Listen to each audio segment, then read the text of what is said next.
Nei bizantinismi della politica anche il non decidere è una decisione. L'atteso esito del Consiglio regionale Veneto, chiamato a pronunciarsi sulla soppressione delle amministrazioni provinciali in seguito alle sollecitazioni del governo nel rispetto della spending review, è stato quello di un mantenimento dello stato di cose, con la sola annunciata trasformazione di Venezia ad area metropolitana e la richiesta di una ulteriore proroga di 6 mesi per decidere la riorganizzazione delle istituzioni intermedie tra regione e comune, che dovranno comunque rimanere enti di primo grado eletti a suffragio universale. 23 i voti favorevoli, 14 i contrari, 2 gli astenuti. Il documento approvato chiede inoltre al governo di procedere alla soppressione delle regioni a statuto speciale, che non hanno più le caratteristiche per giustificare norme appunto speciali ed enormi stanziamenti.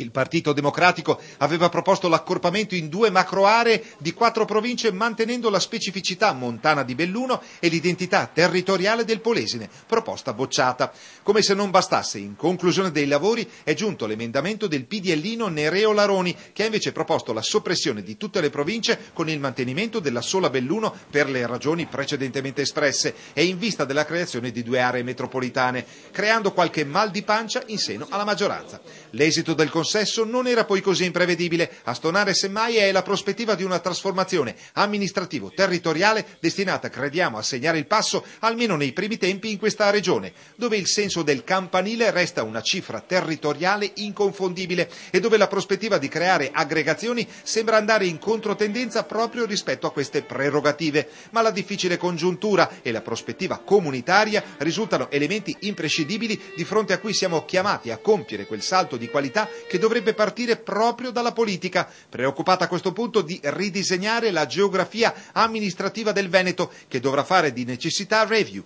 pensando ad esempio se l'accorpamento comporterà una cabina di regia unica, oppure se ogni territorio manterrà le proprie prerogative in termini di gestione dell'area di competenza, dipendendo in tal senso anche il mantenimento dei posti di lavoro dei dipendenti delle singole amministrazioni. In tempi di cambio regione, ricordiamo il caso della bellunese Sappada, trasferita in Friuli Venezia Giulia, le province costituiscono una questione tutt'altro che da sottovalutare, perché i loro settori di intervento, solo per citarne 2, scuola e strade, risultano strategici nella gestione del territorio.